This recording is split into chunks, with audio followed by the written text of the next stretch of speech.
Right, so we're starting. Okay. I think we're ready to start. Bettina Lang from Nottingham area. Yes, that's right. Okay, can anyone who is not taking part in this session, apart from these two here, if there's anyone still in the room who doesn't want to take a part in this session, can I respectfully ask you to at least move to the back of the room, because I want to get an idea who's actually participating in this. So I'd like to welcome you. Late start because of the technical problems. I don't actually know whether people online can hear me live, but you will be able to hear me on the recording if you can't hear me live. So I'd like to welcome those people as well. Can I just first of all check, and I'm only able to check this in the hall here, whether you can hear me clearly? Yes, okay, that's good. So let me tell you what I had in mind. So you can't? Not very. I've lost my hearing here, which is not very helpful, believe me. Okay. Do you have a microphone or not? Yes, I do have a microphone. But that's what it is. It's not going to get any clearer. And I will have to sit down now and again to operate the laptop. Okay, so let me tell you what I was going to do. We may have to adapt this in view of time.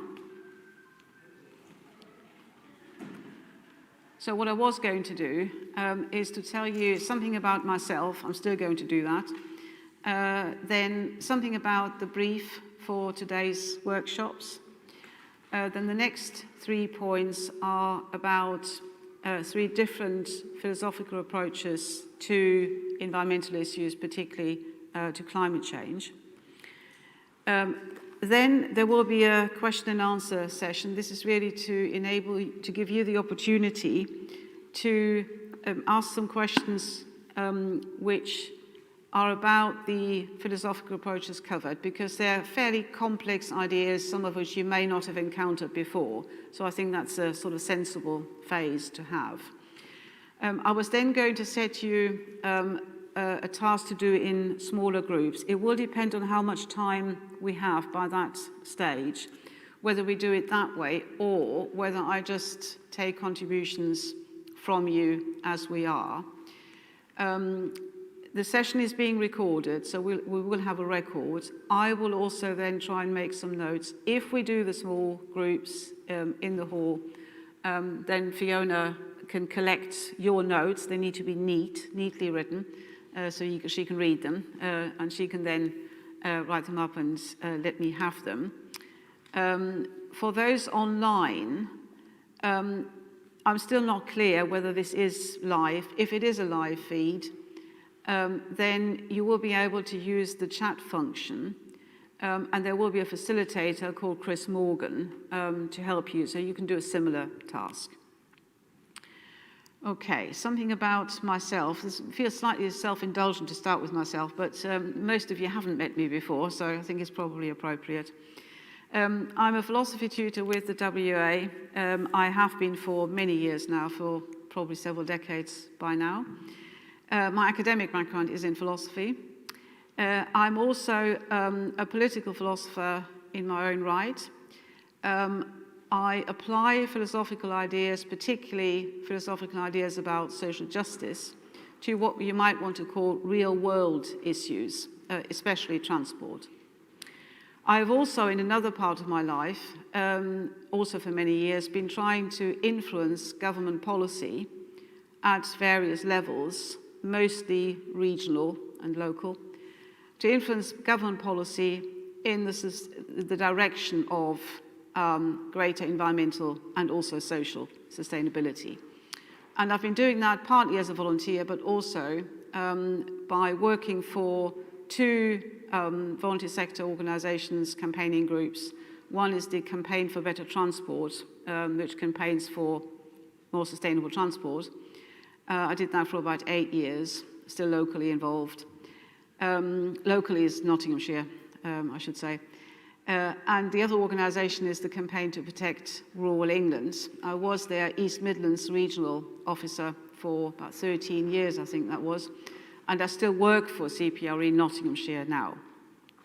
I also, on a more personal level, try to lead as low carbon a life as possible. I don't, for example, have a car.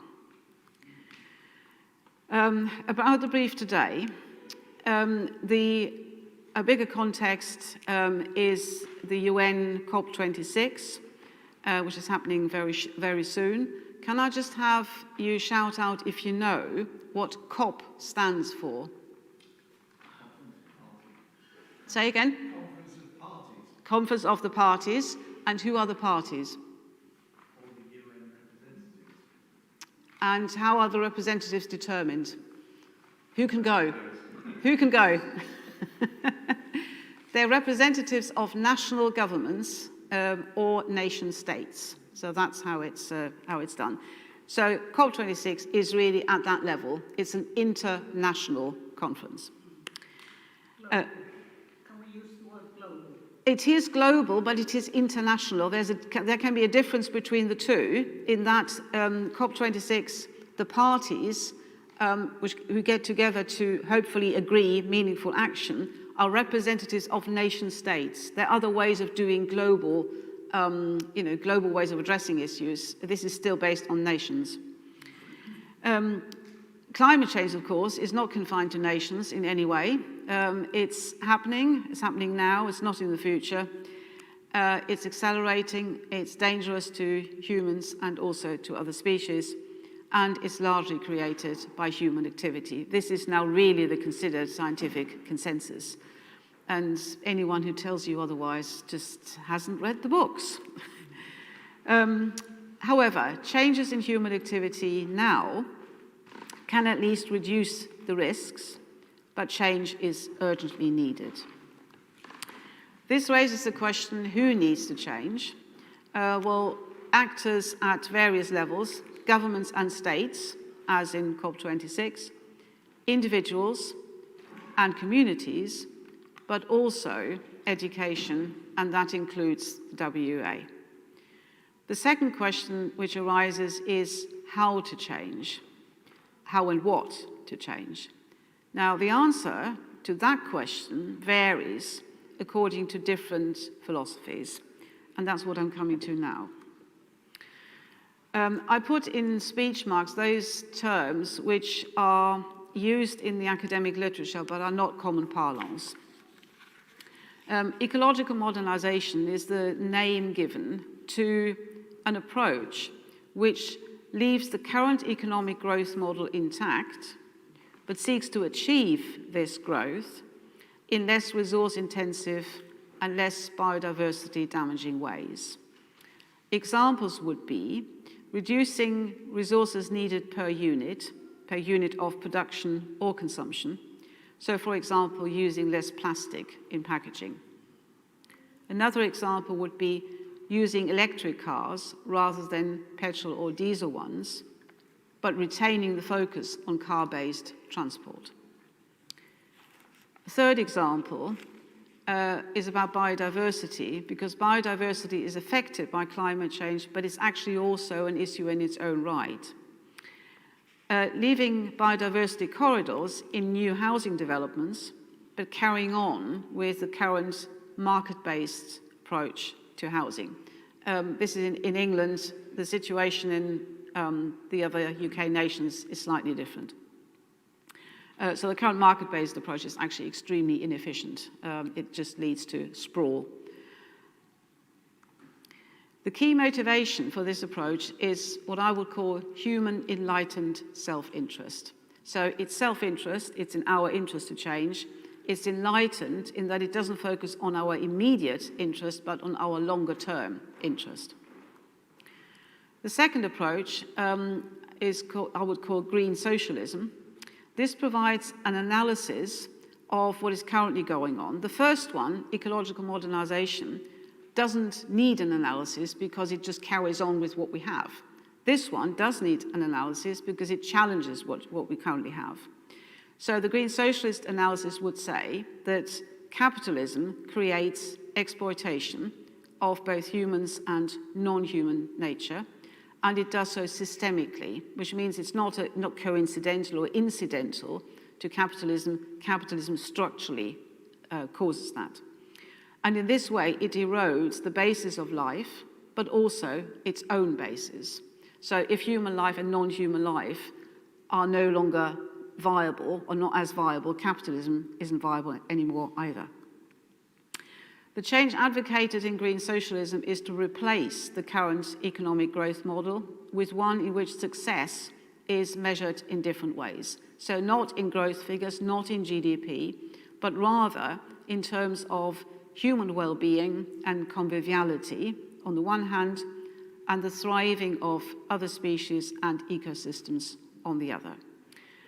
Concerning human well-being and conviviality, there's a particular approach which I'd encourage you to Google, developed by Kate Soper, and she coined a term.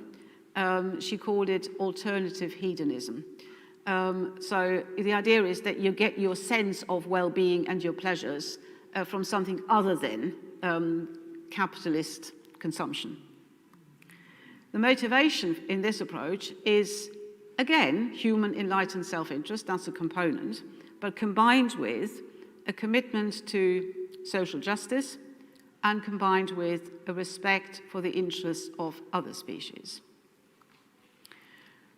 The third philosophical approach has been called ecologism. The term comes from the political philosopher Andrew Dobson. This also provides an analysis. This analysis says that the environmental problems are caused by our human attitude. Our human attitude is anthropocentric, so it's focused on our interests and our perspective, rather than those of other species. It's instrumental. It has an instrumental attitude to non-human and even to human life. So it treats life as a means to an end. It means to meet our needs. This lack of appreciation of and respect for natural networks and webs is particularly damaging. The change advocated in this approach is to develop a holistic, more ecocentric attitude instead. Examples of change practices, I should comment here that ecologism tries to practice what it preaches immediately, whereas green socialism advocates a wholesale change. In ecologism, you say, yes, we need a wholesale change, but let's start now. Let's do things differently. So practices are important. So examples of change practices are only to cultivate seasonal crops, so you're in sync with natural cycles, and allowing children to learn at their own pace, rather than at that imposed by testing regimes. So you allow children to learn at their natural pace, if you like, rather than treating them as a sort of instrumentally as a means to an end, and the end is to achieve certain test results. The motivation for this approach is respect for all life equally, which actually, if you think about it, is quite challenging. Plus, for some, this doesn't apply to everyone, but for some, is the experience of a spiritual link to webs of nature. So, the next phase will be any questions you have in response to the presentation. Yeah, there's one there. Thank you, Bettina, and I think that was a fascinating analysis. In terms of, slightly putting you on the spot here, but in terms of the current situation, I mean, we're all talking about, green, we're talking about, the Labour Party's talking about Green New Deal, the government's talking about green initiatives and those sorts of things. And they boil down in terms of the skills area to two things. First of all, short, sharp things, to retrofit, like sort of solar panels, etc., etc., etc. And then over and beyond that, so that's like a short-term thing, over and beyond that, to develop new careers that will be systematically able to adapt to the various targets, whether they're over-ambitious or not, in terms of removing, for example, diesel and petroleum the cars out of the centre of towns and having all the various sorts of carbon initiatives. Do you think any of these satisfy any of those three objectives that you've discussed? I would say that what you mentioned when you said retrofitting, developing new skills, that's largely ecological modernization, where you tweak what you currently have and you largely use technological alternatives or solutions.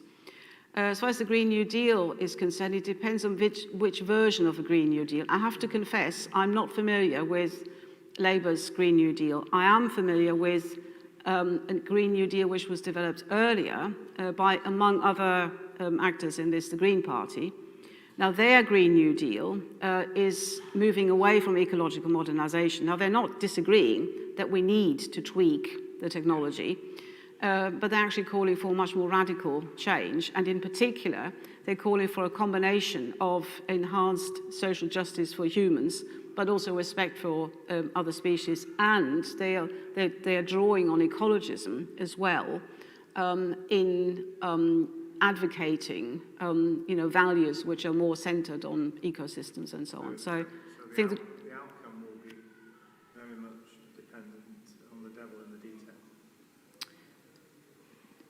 Well, what's politically adopted, there are always many factors in this, but I think what I wanted to highlight today is that it's in part at least a debate about what kind of vision for the future we want, and that question is much more fundamental than are we going to replace plastic by, some other. Yes, exactly. Yes, yeah. I think there was one there and one there.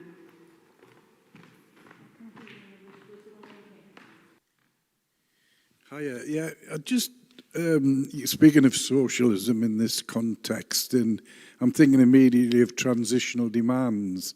As a socialist, we always think of a transitional demand, how we can take people's consciousness from here to here. I don't know if you're going to touch on Insulate's campaign, just about the way we can use transitional demands, such as Insulate are doing at the moment, because I think, the age-old problem of building islands of socialism within a sea of capitalism, how do we kind of get this? Is there a stage one, a stage two perhaps, because Insulate, which I would support absolutely as a non-car driver as well, get people's backs up, and we don't want to lose people along the way. Yeah, I have to confess, I don't know. I mean, there's one level here, which is the issue, which is that the UK has one of the least well-insulated housing stock in Europe, not the least well-insulated, but one of the least well-insulated. So that's the issue. Now, that is actually, at least partly, a technical issue which does have technological solutions. There are also other factors, but there's a technical aspect to this. And the demands, I understand, are actually largely technical, and policy demands. The government should intervene and make sure this happens, that homes are properly insulated. So that's that sort of level. So the demands, as I understand it, but I'm not really familiar with that campaign, but the demands are actually firmly within the limits of ecological modernization, if you think about it. Now, the methods used in order to draw attention to those demands actually draw on a philosophical approach which I haven't covered, but which has connections to some of the others, and that's actually a particular version of anarchism, where you put the emphasis on direct action now, and it sort of relates to the situationists, 1968 and so on. Those are the methods. So whether there's a wider vision of what the future generally should look like, I really don't know. Quite often with these campaigns, there isn't necessarily. They take an issue which is really important, do some interventions, and then hope that something will happen. Excellent, Bettina, thank you. And just to quickly follow on from that one, I believe 30% of all carbon emissions in this country come from domestic property. And if we had decently insulated, we could bring that down to probably 5%. So, following on, I'm actually going to COP26 for the first week. And I'm making a fairly significant announcement, but that's to come next. From my perspective, we have a system where we're now recognizing adaptation and mitigation as the two cure-alls for carbon gas emissions. To my mind, we're missing out on disruption. And that doesn't necessarily mean anarchism. It definitely means parts of all three of your philosophies, but it does actually include what I'm going to announce, which is effectively that companies don't have people on their boards that understand environmentalism, and that along with doctors, lawyers, accountants, there should be somebody on every board that actually understands how to manage, balance, whatever you want to call it, each company's ecological footprint as against their desire to make money and dividends. Okay. Right. Are there any questions from the live stream, if that's working? Yes, there are. First question, this is from Liam. Are the three approaches, while philosophically distinct, actually mutually exclusive, or in practice is there merit in all being pursued? Okay. Do you want me to answer that now? I would say that ecological modernization conflicts with the other two if it's advocated as the solution, because that is restricted to business as usual, just using different technology. And both the other two, and that's kind of partly why I set it up in that way, challenge the underlying commitment to continued economic growth and to measuring success in terms of continued economic growth. So neither Green Socialists nor Ecologism would subscribe to that. So I think there is a real conflict. Okay, and we have another online question as well. This is from Elizabeth Bandy. How do you suggest we in the WEA motivate our members to get involved in these issues? I'm finding it very difficult to gain much response. That's maybe something that we'll go on to talk about in the next. Back to the people here and online, because that was the task I was going to set you. Are those the ones on coming online? Yeah, okay. Bettina, can I just ask you, I don't think there's any other hand up. Everybody, I think, is now acknowledging that the ecological problem is a crisis. You know, we have finally actually got to that word crisis, 20 years too late, but we've got to the word crisis. Do you see any way of being able to say to governments, because it is a crisis, then it's taken out of the political football arena? Because that is one of the biggest problems with all of these issues, in that there is point scoring, in that the Conservatives will have a policy which to some degree has to take account of business orientation. And the Labour Party and the Liberals, and most definitely the Greens, are seeing it as something that has to be tackled potentially at some expense of business, and certainly financially at expense to the state.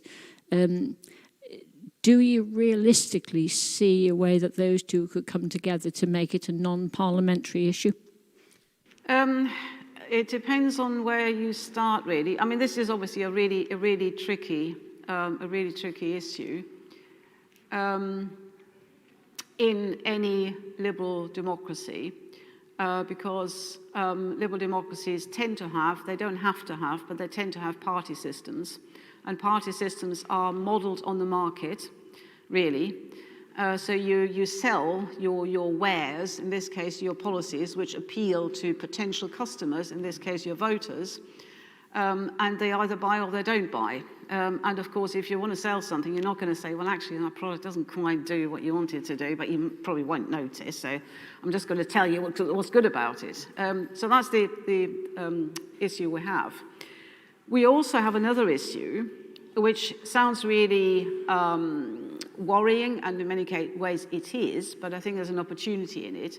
And that issue is that large numbers of people, particularly younger people, are not engaged with the, if you like, official political system. They're not engaged with representative democracy, they don't vote, they're not members of political parties.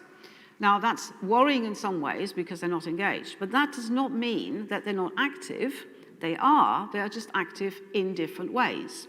And the level of awareness, this is not just me anecdotally observing it, it's actually well established. The level of awareness of a climate crisis among younger people is phenomenally higher than any other section of the population. Now, where this is an opportunity is that if they're not engaged in the party political usual route, in any case, you can try, and this needs to be non-governmental actors, I think, non-party political non-governmental actors, you can try innovative ways of doing democracy. And this has actually been tried, and to be fair to them, the Conservative government have also set some of these up. One way of doing that are so-called citizens' assemblies, where you get together a selection of a population. It doesn't have to be a locally based population, it could be online, but it can be a locally based population. You try and be representative in the selection so that you have the different sectors of the, that population there. And you have facilitators, you set a problem, and then the deliberative process is tasked to come up with suggestions. A very good example of doing this really successfully is here in Leeds. So if you Google Leeds Climate Change Citizens Assembly, that's a brilliant example of how it can work. It came up with a clear set of priorities. This needs to happen. I have to say, much to my gratification, because I've been campaigning on that for a long time, the top priority was we need more sustainable transport. So clear policy aims, not party political, and these citizens' assemblies are run to be representative of different attitudes to climate change. So in the room, you had people who did not believe that climate change was caused by human activity. So that is quite an achievement, so it can be done. So that's where I would see the opportunities. Okay, I would like to, one more, but then I would like to ask you what you think that WEA can do.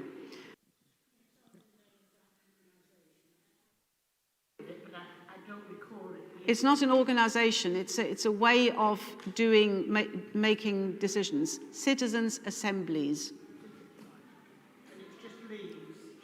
No, it's not just Leeds. Leeds is one of them, but they're happening all over the country. If you put Leeds Climate Change Citizen Assembly.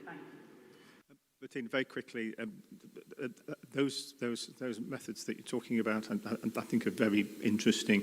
I just want to add a point from my own personal experience. In 2016, I launched in Blackpool a campaign for a cleaner, greener Blackpool, which had all the usual things of supporting particular initiatives, etc.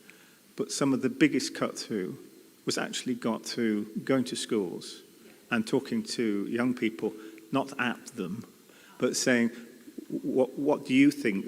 And it might be, something as prosaic as cucumbers being wrapped in plastic. And they were beginning to sort of say to their parents, well, why are we shopping at Morrison's? Because they do. So it's that sort of thing which percolates through, and I think that can be done by MPs of all parties. It's not political. I mean, it obviously gets your name in the paper a bit more, but it's amazing just how fast that can be done if it's done on a coordinated basis in a particular environment. Yes, indeed.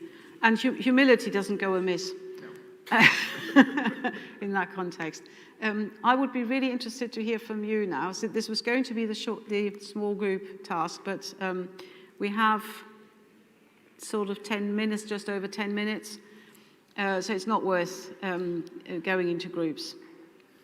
What I would like you to do, though, now is to think about what and how can and should the WEA change. So we talked about government at various different levels, but we need, as an organisation, we need to consider what we can do. And I'd encourage you to consider the WEA as a whole. So from how tutors, core staff and students travel, all the way to the range of courses and activities offered and their content. So, over to you. Sorry, it's me again. I'm currently chair of the North East Green Branch, which was the, I don't know, progenitor of all of the green branches in the country. Over this year, we've had 3 meetings, which has now formed the WEA's Green Branch, full stop. It's a network of branches right across the country. Today with Rosemary, we've agreed a first joint virtual conference, which will be about community forests. I've got the chair of the Community Forest Trust and the lead for Newcastle, which has been the most recently announced community forest in England.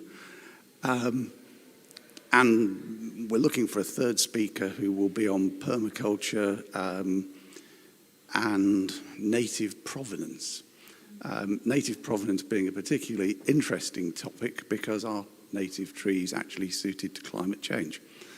And it would seem to me that that's a model that we could look at in terms of non-political growth in means of meeting both the climate and ecological challenges.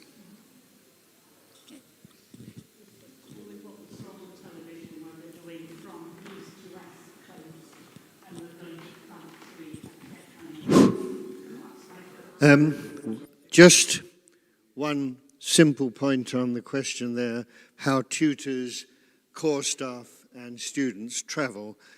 Well, in a region like ours, an eastern region, rural community, there is simply no alternative to a tutor travelling by car, I'm afraid.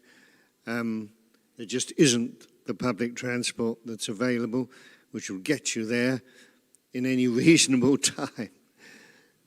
I'm sorry, that's a rather negative point, but... I do want to respond to that. Sorry? I do want to respond to that. Yes. My microphone is still on, isn't it? Oh, yeah. Yeah. Yes, currently that's true. I don't want to put words in your mouth or thoughts in your heads. No, I do. I don't want you to think about them. But the fact that that is currently so, do we have to leave it at that? Might there be a role for the WEA to actually work with communities and think about how this could be arranged more sustainably? We could perhaps facilitate skills workshops, how they might campaign, not do the campaigning for them, but say, well, this is what you might want to do. What do you actually want to achieve in your area? And there are models to go on. Now, if I mention this, your first reaction might be, no way, but it's reality. There's a very rural region, there's several around Europe, but there's a very rural region in Germany, in North Hesse, and they have a bus service to every village, every hour, from 6 o'clock in the morning to midnight, including at weekends. It can be done. But it needs government, in this case at local, regional level, to be given the power and the resources to do this. Yes, fair enough. But So we don't have to. No, but where the WEA could have a role is to identify where certain aspects of life are particularly unsustainable, and then work with communities and get some people in who have some skills who can say, well, you know, who can facilitate what these communities might want to achieve. Rose, do you want to bring some online on? Yes, do you? We have some online comments here. I'll just read all three to you, and then you can respond. So we've got John Crawley, who is saying the WEA could insist that branches must have an environmental action plan and check in on courses. You know, what have you done to save the planet this week? Also from Liam, yes, there is an alternative, put the provision online, which we know we're doing. And then from Jane Toms, hold classes in easily accessible places via public transport.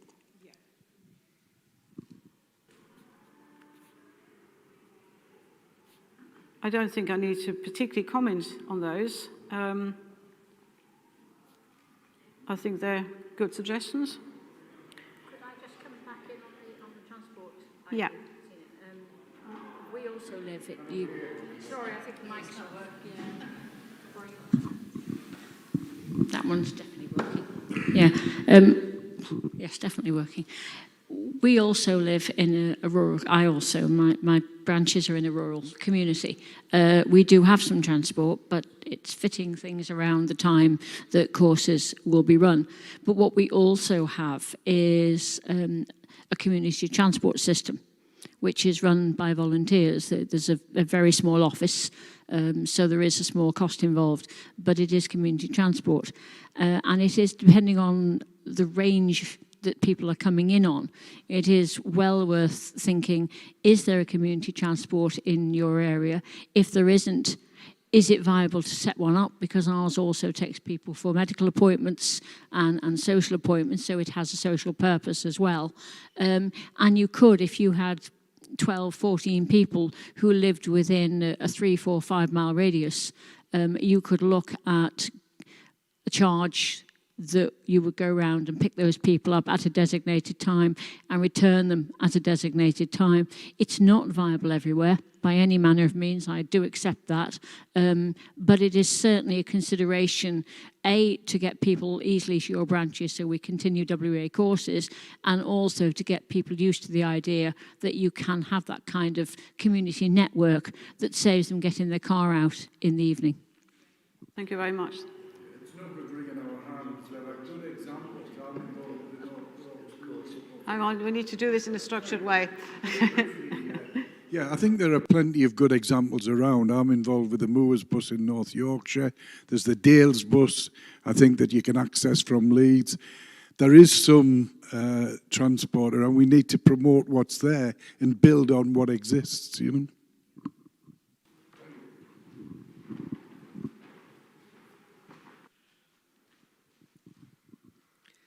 I think what it's going to mean for individual courses is going to be very individual, isn't it? And having somewhere on a bus route is going to be a good idea, and actually put on the website what the bus route is in advance of the course. Don't expect people to find out for themselves. Give them the number. Perhaps a facility for people to go on to Canvas beforehand and offer car shares would be a good idea. For other courses, it might be looking at the kind of materials you're using in art and crafts. How do they affect the environment, etc. But what I think we need to do is have some kind of audit for courses to show that the WEA and tutors have actually thought through having the least impact on the environment as they can in their own situation.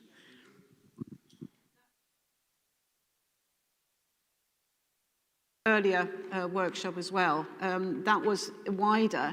It actually wanted, it was asking for a green audit for kind of everything the WEA does, so not just courses. I think, was there someone? Yeah.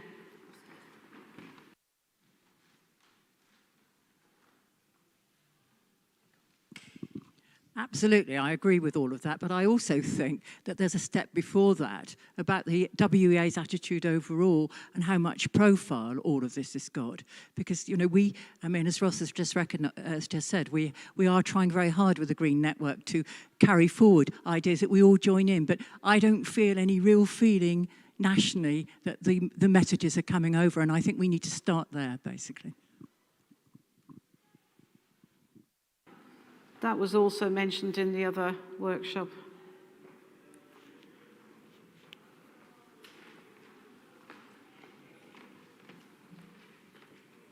Okay. Are there any more? Are any more online? No? If they're not, I'm going to abuse your time and do a plug. So I started with myself, I'm going to finish with myself. I've been running courses on green philosophies for a little while and intend to continue to do so. There will be some next term and in the summer term online. And the next one is a short one, which is only 4 meetings. It's called Green Philosophies, Concepts, and it will include ecologism, ecocentrism, but also aspects such as whether there are particular virtues that people need to develop in order to become greener in their orientation in life. Monday afternoon, 4:45 to 7:15, starts on the 15th of November. 15th of November. Online, yes. So look it up. Brave the WEA website and find it. Sadly, you won't be able to, as people have been complaining about, you won't be able to search by my name because it's not set up in that way. Should be able to search by course name. Course name, yeah. So if you search Green Philosophy Concepts, that should get you there. Okay. Thank you very much.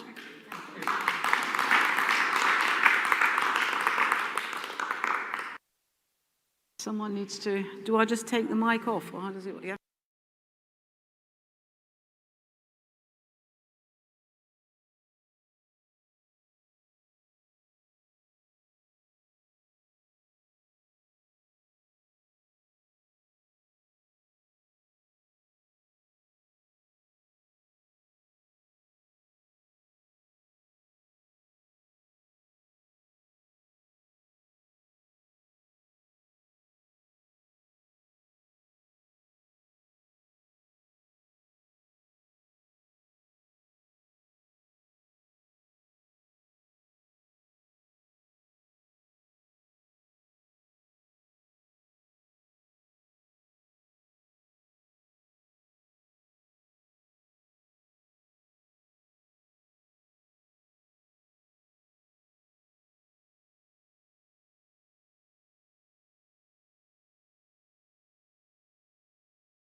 No, I think we'll be all right. I think we can, or I could. Do you want one more go, Mark? Or?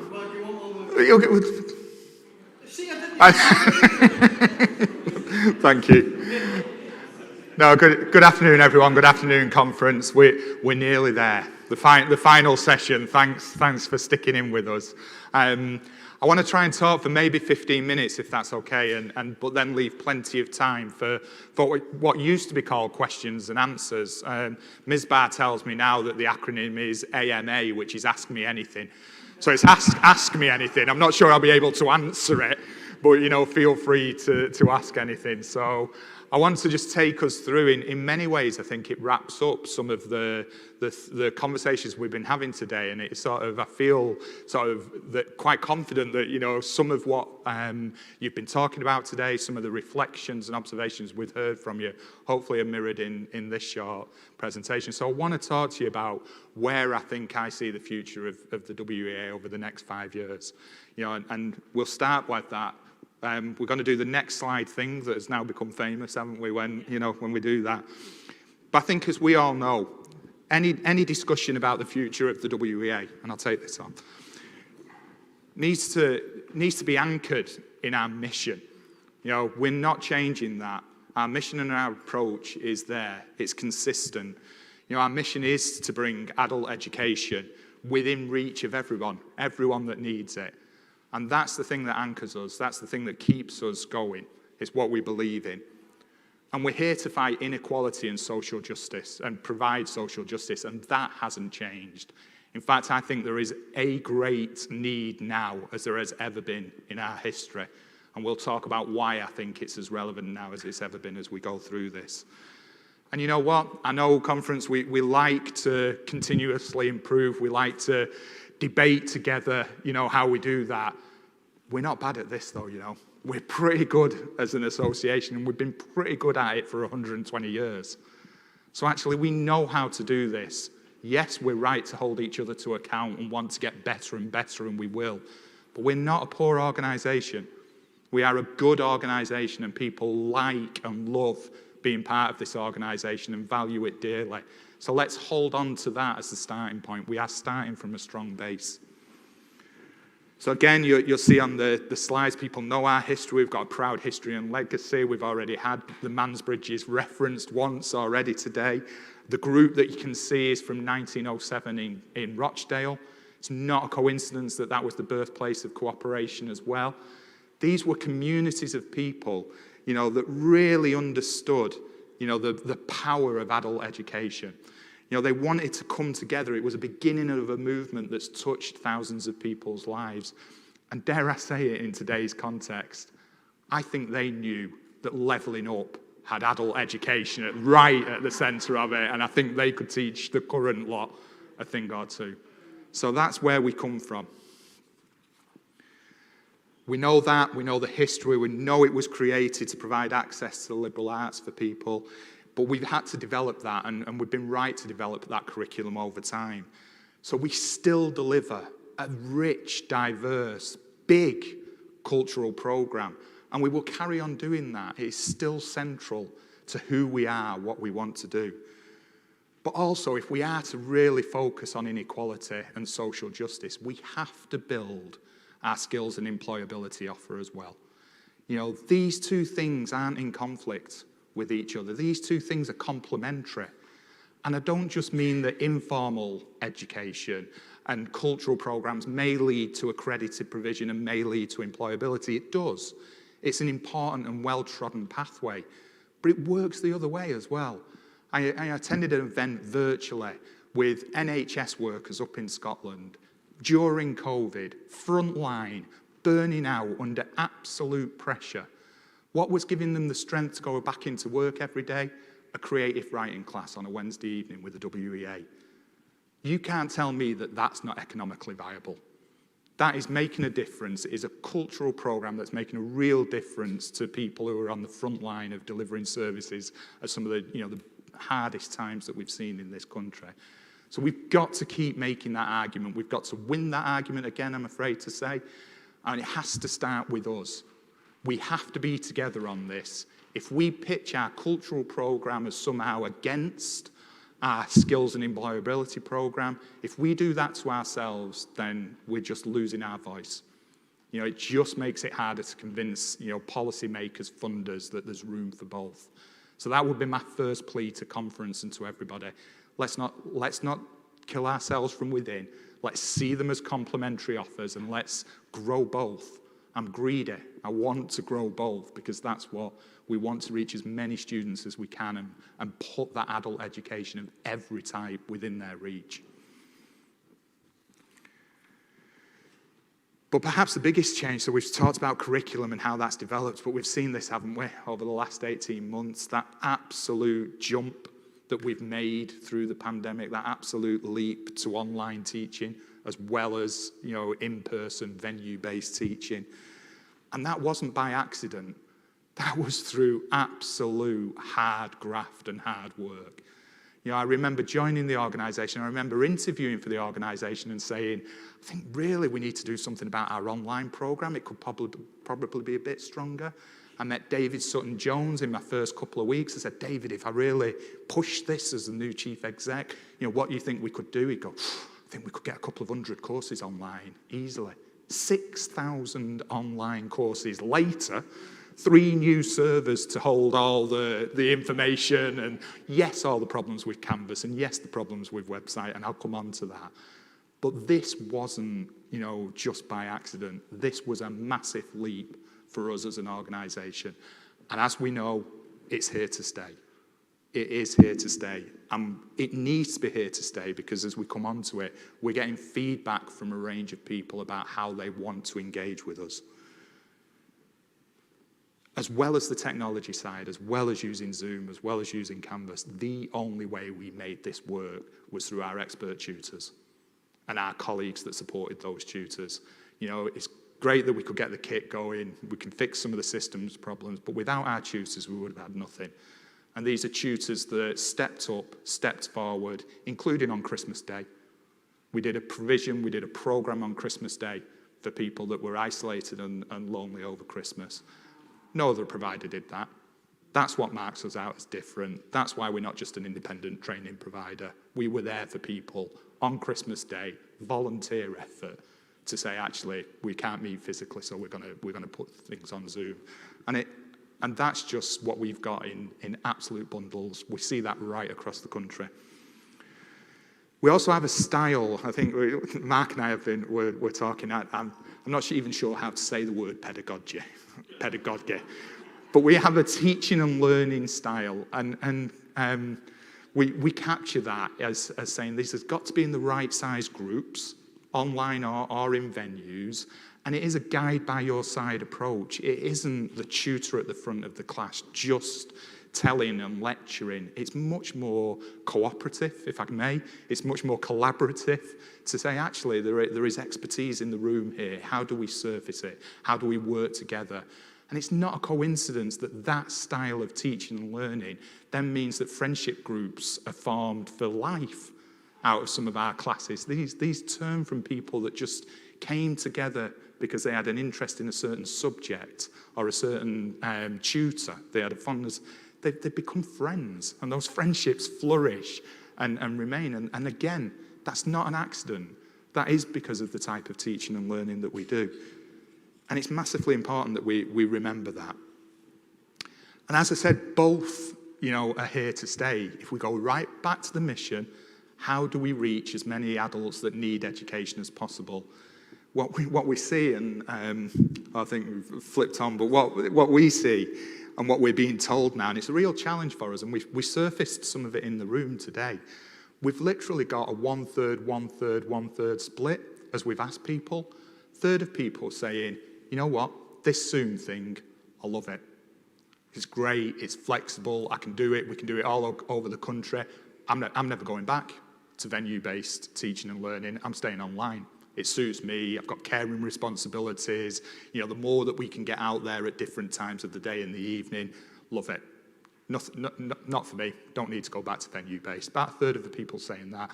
Then got a third of people saying, love the Zoom, love all that, Canvas is a bit clunky, but actually what I really want to do is have tutorials as well. So I want to get back in the classroom at sort of regular intervals so that I can test my understanding. Have I got it right online?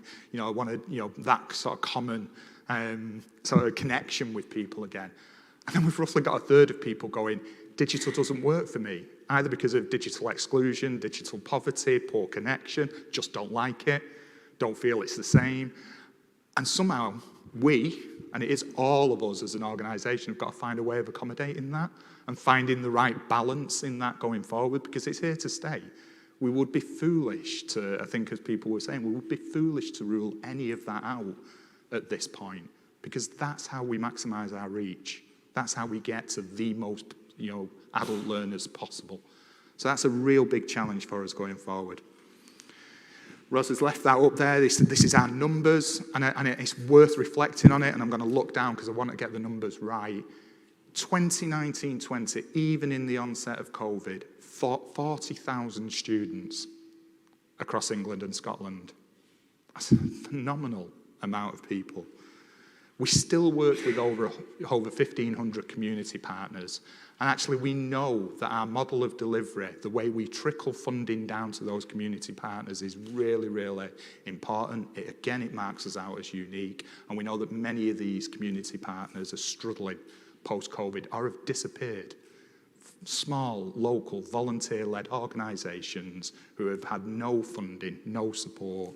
We need to be there. We need to be back out. We need to be their source of income so that we can use their venues, we can use their reach into those communities to support people. The 6,000 different courses that I mentioned, supported by 3,000 tutors, 2,000 volunteers, and serving over 5,000 members. And not just serving a membership base which is steady, but serving a growing membership base. As we put our offer out there, as we put our membership offer out there that included the weekly lectures, that included the WEA Connect calls, that include the magazine that we send out, we have seen 1,000 people sign up with the WEA since August. We've heard stories about people signing up with the WEA through lockdown. These are members who are willing and can see a value to pay £15 a year to access the national organisation. And that's a challenge for us going forward, because we've heard some of those identity issues that many people feel they're connected just to their branch, or at a stretch they may be connected to their branch and region but feel disconnected from national. Where we've got a whole new range of members coming through now and going, I don't even understand what branch and region means. This is the WEA. I signed up for the WEA and this is what it means to me. So we've got a real challenge about how we accommodate both in that. And if the trajectory carries on, by the end of this calendar year, we'll have more paying members. So we're already just under 50%. We'll have more paying members than members that receive that for free as volunteers. That has to mean something to us as a membership organisation about how we surface those individual member voices, how we make sure if you're not attached to a branch or a region, you are still a full member of the WEA. You have still got a voice, you have still got a role. You are as important to us as our long-standing volunteers. So I think that's a real challenge for us. So we're making a massive difference to the lives of thousands and thousands of people. And again, I'm going to read the next couple of bits, and it'll take a little bit of time, but I think we're okay for it. Because the best way to understand our impact is to hear it directly from our students, I believe. And we've just picked out 3 case studies, but we could have gone, for many, many more. So I'm going to start with Kimberly, who's on the screen this side. So she was unemployed, she'd been made redundant, and she wanted to retrain as a teaching assistant. This is what Kimberly said, these are her words, not mine. I was delighted to find the WEA Introduction to Support Work in Schools course. Not only did I learn a lot about working in schools, I also got support to redevelop my CV. I'm excited about what my future holds, and now have a part-time position as a teaching assistant. This is truly the start of a next chapter. Her words. We've then got Parissa, who's an Iranian refugee in Glasgow. She attends the WEA Survival English courses, and they're designed to give refugees the language skills that they need to communicate and integrate into their new, in Scotland they call them New Scots. Yeah, so to integrate into Scotland. Her words, I arrived in Glasgow 3 years ago with only a few words of English. I received an invitation from a charity called the WEA. I was so happy to join their class. My tutor, Emma, was incredibly patient. I learned so much about grammar and vocabulary. I could do with some of that. I think my knowledge of English has improved a lot. I might have to sign up because of Emma. I was worried about coming to Glasgow with my family, but now I have no regrets. I'm very grateful to the WEA for giving me the opportunity to learn. Final one, Sarah, who was on the front of our impact. This was our cover picture on last year's impact report, and it's my sort of banner heading on Twitter as well. It's just an absolutely fantastic image.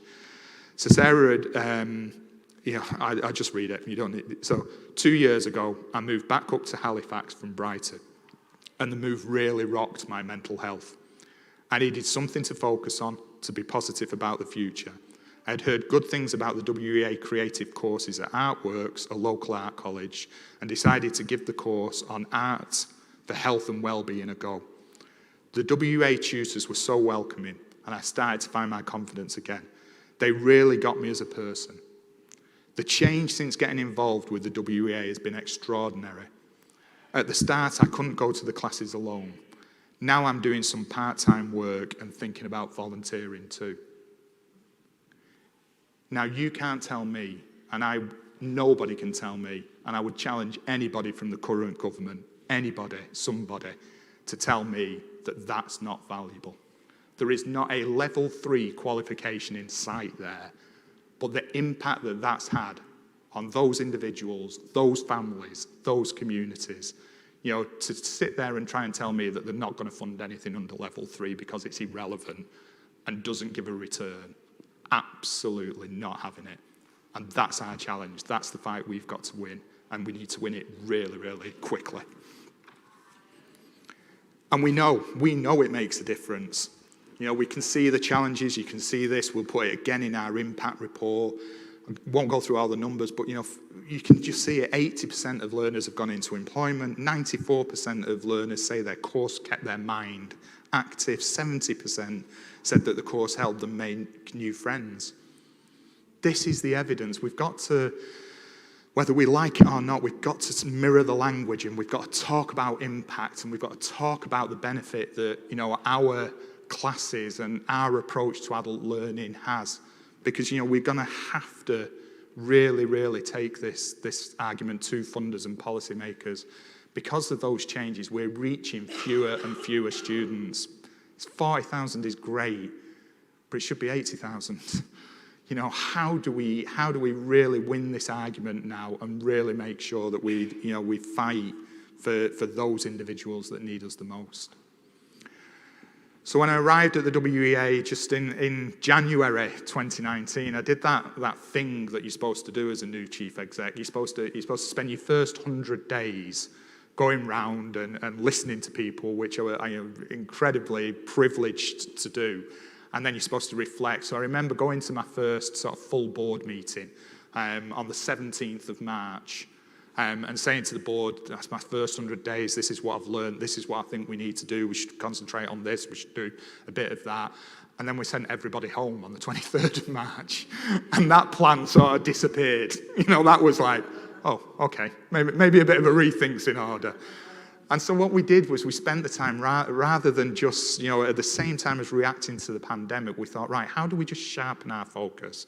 Now isn't the time to rip up a strategy and talk about our mission and talk about our vision. That's set. We're going in the right direction. How do we just make it really simple for people to understand? And so we did that with the board, with council, with members, and we got it down to these 3 strategic priorities. And they're in an order. For me, this is about our learners and our learning and our members and volunteers being the first 2 strategic priorities of this organisation. And the way we support them is through great teaching and learning, but by establishing that voice, by having that strong, powerful voice, working with other like-minded organisations to amplify that voice, so that when we talk, when any single one of us in this room or online says, we're from the WEA, that policymakers sit up and go, I better listen to this. I better just listen, because this is a movement. This is a movement of scale where actually if I listen to the WEA, I'm going to get something valuable out of that. And if I don't listen to them, I might get a lot of grief, actually. And that's where I want to get our movement back to. That actually, not that we're trying to knock down doors and engage with policymakers, but they're coming to us. And they're going, better talk to them. Better just find out what their view is, because if we've not got that, we're missing something. We also set out those three enablers as well. And again, for me, they're in an order. We are nothing without our people. And that's not just paid colleagues, that's all our people, members, volunteers, students, is again what makes us different. And I'm going to come on to systems and processes. I'm not ducking it with you. I'm going to give you a view on where I think we are with that. And then, as always, as a responsible charity, we need to take care of our finances. But it's in that order for me. And why do we need to do that? Why do we need that sort of strategic focus? It's not just a nice to have. It's not just a leadership team drawing pretty pictures. There's been an incredible amount of change, even since I joined. Both politically and obviously in terms of the pandemic, and we need to navigate that change. When I arrived at the WEA, the Scotland budgets had been devolved for a while, and Ray and the team had almost been through some of the pain of adjusting to that, and had really turned Scotland round, and we're getting it into a much more sustainable position, I think it's fair to say, than it had been. What we were faced with in England was the first round of devolution. And as I was doing my research on the organisation, I'm looking at this and I'm thinking, wow, haven't they done well? They've won contracts or grants in 7 out of 8 of the mayoral authorities. I walked into an organisation and all I heard was, we lost in Cambridge and Peterborough. And yet our response to losing in Cambridge and Peterborough was to instantly cut the provision. They won't fund us, so we can't provide it. I was going to Cambridge and Peterborough April after we locked down in March, so I couldn't go. My commitment to Ron and the team there was that I want you to be the first people that I see, because I want to understand this. So as soon as we've opened up, I've been back down now to Cambridge and Peterborough, and I've met with Cambridge Alliance for Lifelong Learning, which is a group of 17 branches that disaffiliated from the WEA because, in their words, we left them penniless and friendless. Our knee-jerk reaction to just cutting all that provision because of a funding change was wrong. Understandable at the time, because we were worried that this was a direction of travel, that it was Cambridge and Peterborough today, it'd be Liverpool, Manchester tomorrow, and we couldn't afford to do anything else. But we got it wrong. Understandably, to a point, but we got it wrong. So I can't commit to you that we will never cut provision again because of a lack of funding. That would be silly, and you'd see through it. But what I can commit to you is it will never be the default option again. It will be the last option. It will be our option of last resort. We will do everything we can to retain our provision through funding changes. And why can I say that? Because I think you can take us at our word. Yorkshire and Humber, we're fighting really, really hard in South Yorkshire to make sure, following a much larger cut to our funding, we've been defunded, a term they don't like, so I keep using it. And we're fighting really hard and really hopeful that we're winning that argument. Tees Valley, again, we've lost funding in Tees Valley. We're in there trying to win that argument. We've actually, put a bit of a legal challenge and a freedom of information request into Tees Valley. So we're trying. I can't guarantee that we can save provision if the money goes, but my commitment is it will never be our first option is to just cut it. We will do what we can to protect that, and I think it's important that we recognise that, and I hope that branches that have been close to that, branches that have felt that, will hear that as what it is, which is an apology for something that I think we got wrong, and a commitment that we won't do it again.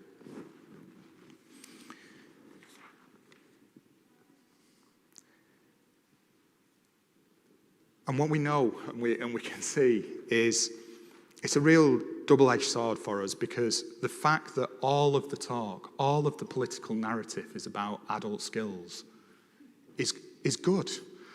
We can't knock that. We can't say, for what, we've had a white paper. I've checked with people. It's probably the first time in lots of people's memory that they can remember a white paper that even has lifelong learning in the title. So that whole conversation now about levelling up, adult skills, we've got to engage with that. We know it's a very narrow interpretation. We know it's an interpretation of skills for jobs, and actually by skills they mean higher level technical qualifications. So there are massive, massive issues with it. But we've got to mirror that language. We've got to be able to talk in their language as well, so that we can open the doors for the conversations we really want to have, which says, you know, this isn't going to work. If you cut provision for level 1, if you cut provision for community learning, if you cut provision for informal learning, you're cutting off the pipeline. It's economically, as Gordon said, it doesn't make sense. And, you know, whilst we might feel we shouldn't have to do that, and we shouldn't all be about skills, and we should just be able to talk about the love of learning, I think we've got to win the skills argument first, so that we can secure the funding and get in that conversation that says there's much more to education than jobs. But I think we've got to be savvy about that. I think we can't just shout from the outside saying we're not engaging. I think we've got to engage, and I think we've got to engage deeply and broadly on that. And it's quite a technical slide, some of these. Roz and I were talking about whether this one should be in, but it's really important, because what we feel, and this is our interpretation of what we think is going to happen, and I think with some, we're hearing the narrative now, Chris Morgan and Katie that you heard from. We've been in many seminars now with DFE and, Department for Education, Department for Works and Pension. And what we think is going to come out of both the comprehensive spending review and the skills bill is they're going to create a single fund. There is a desire to create a single fund. You know, Gordon may have a view on this as well. And we think, and people that have been in the sector much longer than I would say, oh, it's always like this. They always say they're going to cut community learning at the next spending review, and they never quite do it. Actually, those people that said that to me 12, 18 months ago are now going, I think they will this time. I think it'll disappear as a funding stream. And that's a real big issue for us, because you could say it's still there. We're going to argue strongly for funding. The government will make a massive play about the extra funding they've put into the National Skills Fund. But if that it's not ring-fenced. So if all of that goes to level 3 technical qualifications, we're struggling.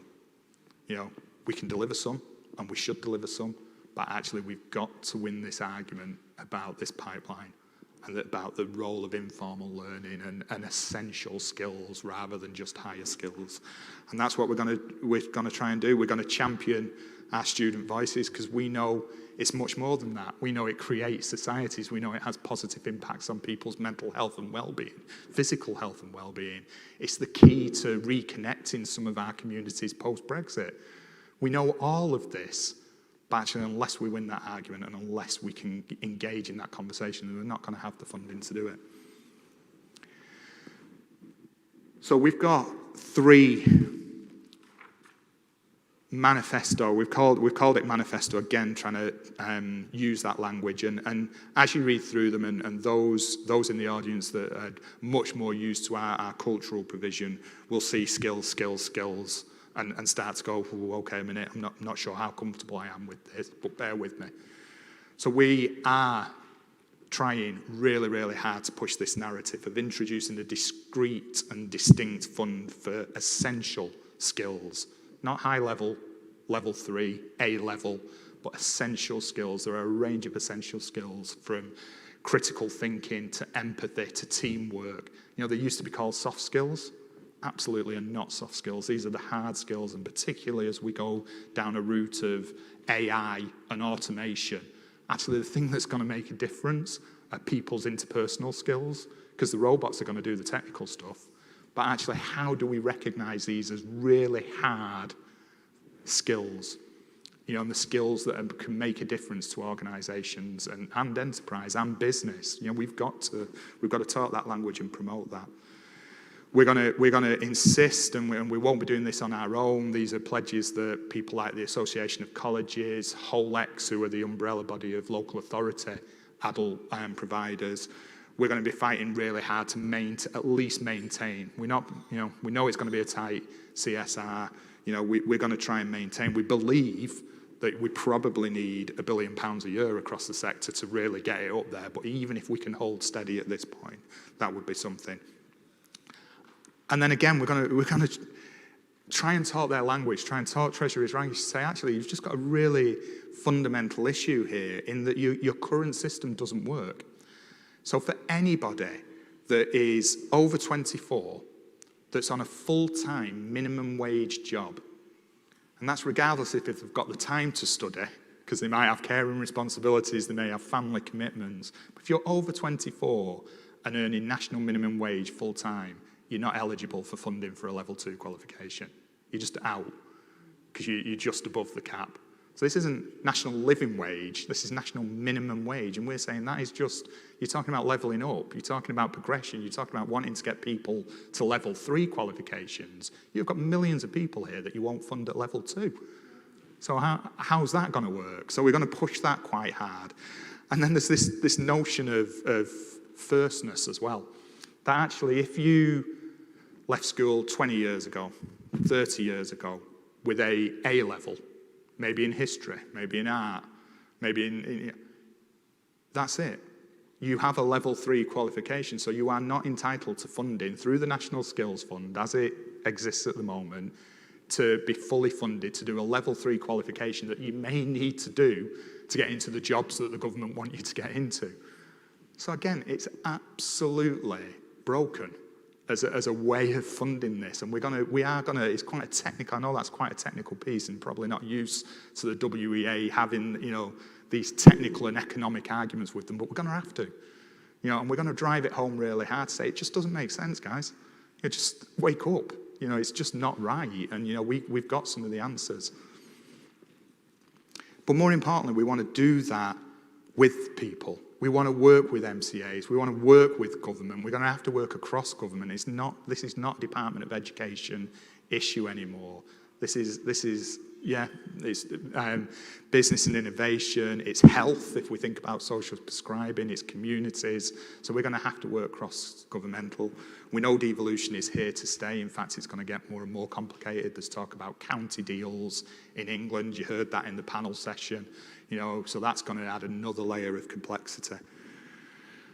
So if we just move that on, Ros, we know and Ray touched on it, so I gloss over, there are answers out there, and they're pretty close to home. As Ray was saying, all of this vacuum about National Skills Fund, skills for jobs, lifelong learning, jobs for growth, levelling up, it's all sound bites until we get to the point where we have a coherent lifelong learning strategy for England, or adult learning strategy, or whatever strategy they want to call it. But until we put that strategic direction wrapped around it, until that's agreed, across the country, then it's just chaotic.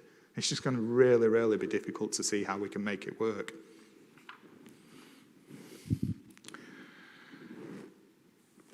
So that's quite a lot about skills, and I said there'll be people in the audience going, are we just going to become a skills provider? Are they just talking about level 1s, level 2s? We're not.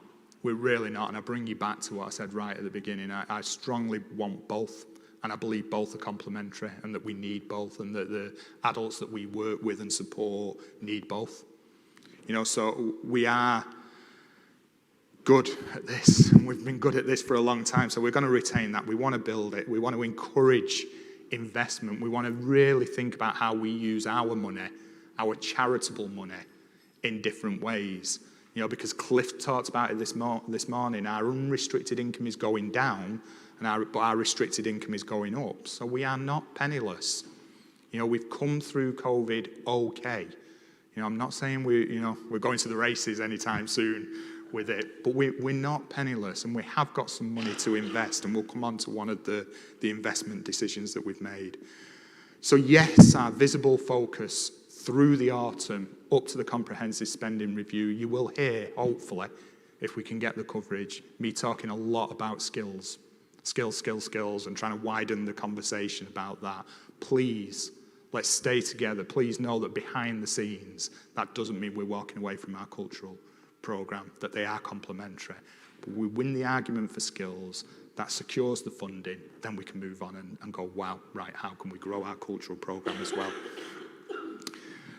So finally, and I'm coming to an end because we wanted to leave time, and I hope we've got time, Ros, for some questions. Our strategic enablers, our people are, we've got great people, great people doing great things, and we've seen the impact of that through COVID. And you know what? They're doing that whilst we've got really, really rubbish systems and processes.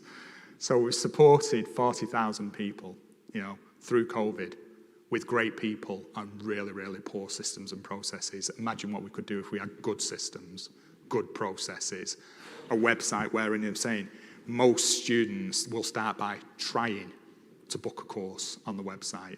Emphasis on trying. I had a whole section on this, but actually you heard it this morning.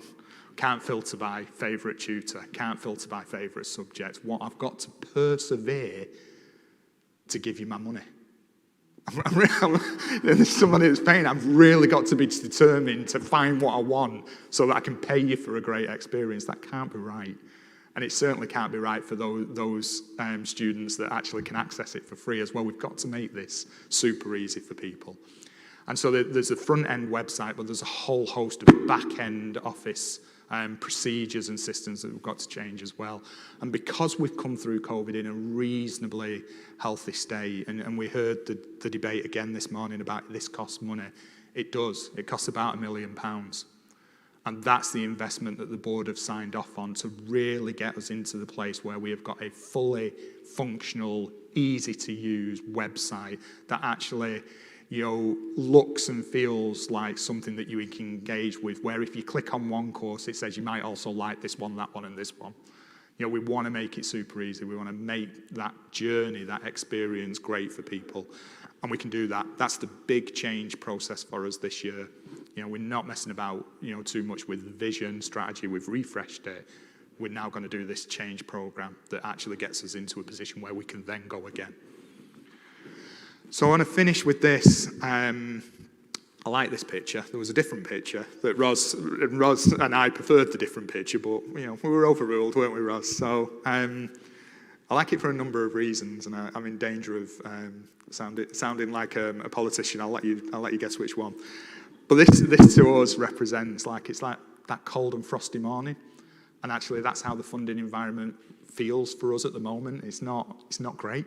It's okay, but it's a bit cold, it's a bit frosty, we've got to do something about it. But what we know is the sun rises every day. I'm going to avoid sunny uplands because that would get me into dangerous sunny uplands type territory.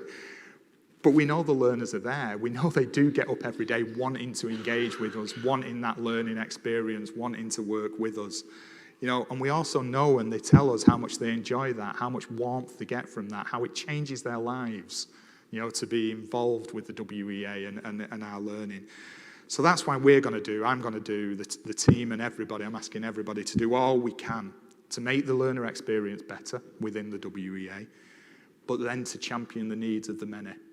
So talking about our full range of students, everybody that interacts with us, because everybody's taking something different away from it. So that's what I'd ask. I'd ask conference, I'd ask everybody in this room, I'd ask everybody online, join us, help us champion the work that we do, help us persuade decision makers nationally, both governments, regionally, locally, community-based. Shout about us, be proud to shout about us, really try and change people's minds and talk to them about the full range of provision. And we know we can do it. We've demonstrated we can do it in the toughest times. We've seen growth. We've seen people joining us in a pandemic.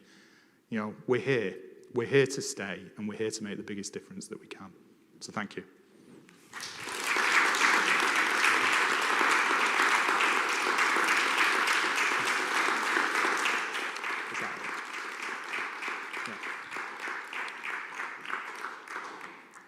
So I've overrun, I'm being told, slightly.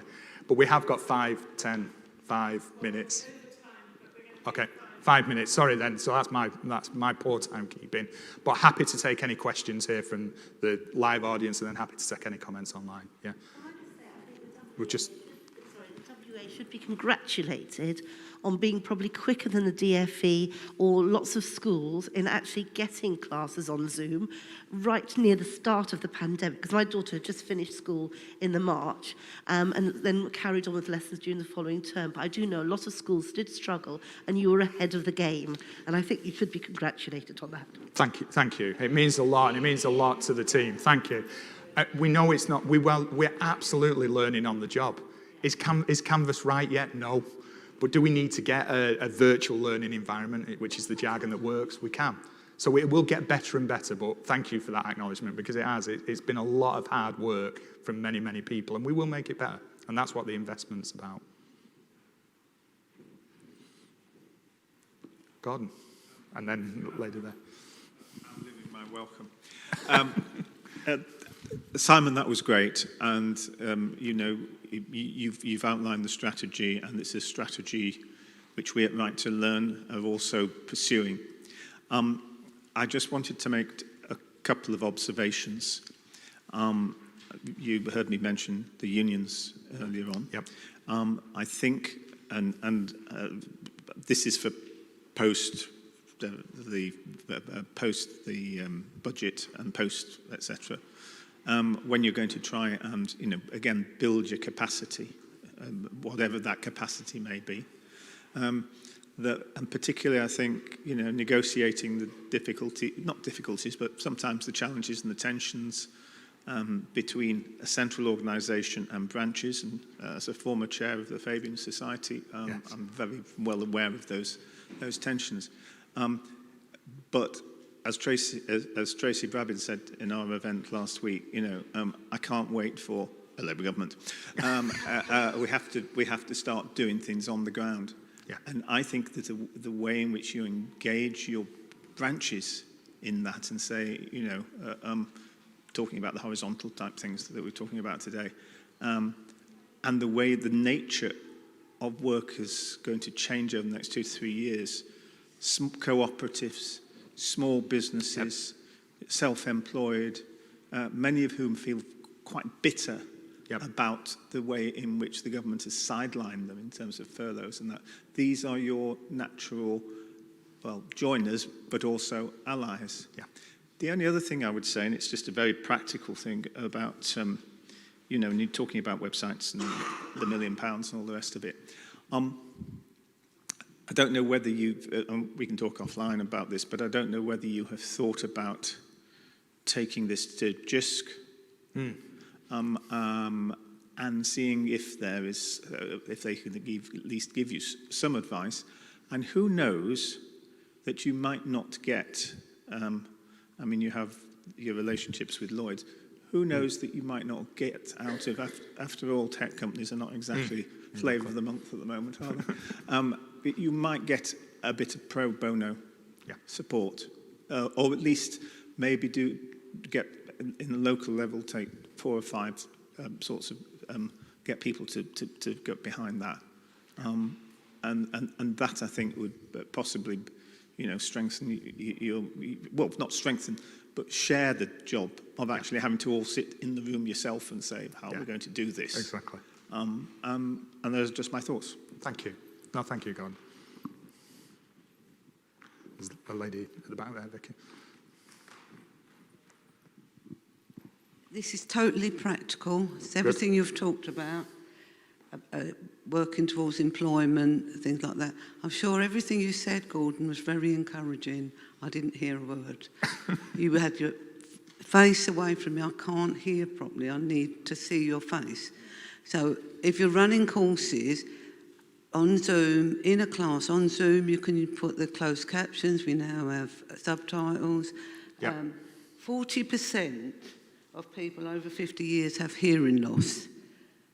That increases to 70% of people over 70. So if you look at our profile and say, just in that base, employment rate for those with hearing loss, in the labour force, there are people not in the labour force, 20% hearing, 42.9% non-hearing. Yep.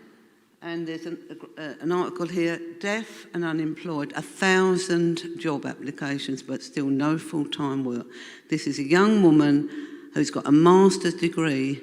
She is profoundly deaf. Yep. So they're the little steps that we can take. That's what I feel. I know there's these big objectives, this big move. We've got to sort out how we feel about branches and all the rest of it. But from now, if everyone becomes a little bit more deaf aware, that would be a start. Yep, thank you. Good. Oh no, I think she was just waving. Thank you. I think we'll try and wrap there. I know Pat was keen to just thank everybody, I think, and just very briefly sort of close. So thank you for listening. Sorry that I went on a little bit, but more than happy to carry on the conversation. You know, Katie and I, you heard, we're out and about around the country now. We've visited a number of branches and regions. Feel free, you know, to invite us. You know, we will come. You know, if we can sort the diaries out and we can do that, we will come and visit you and hear firsthand what your experiences are. So thank you.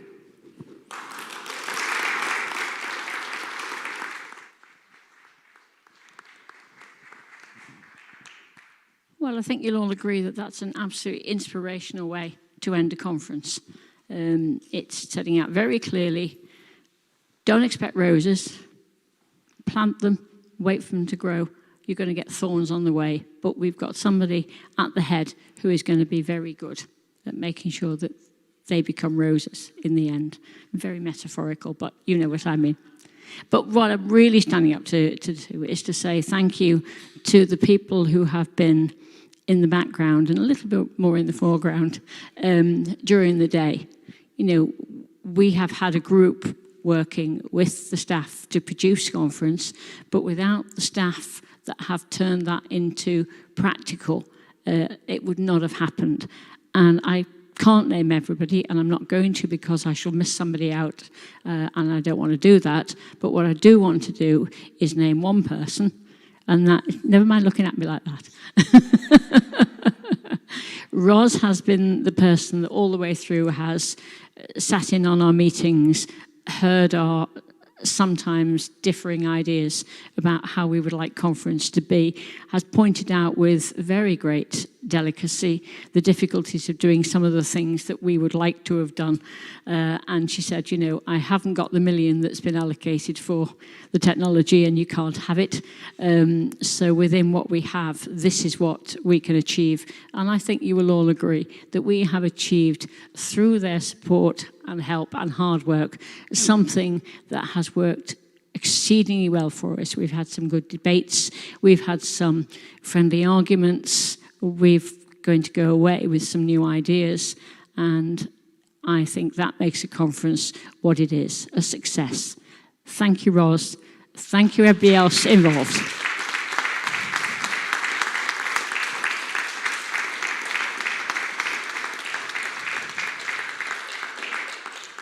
We will go away, we will analyse how this has worked, the little quirks that we can alter and improve. And we will see you all, I'm not going to say next year, because we're going to have to work out what our schedules are going to be for conference, but we will all see you all very soon, either in situ or to those of you who are online.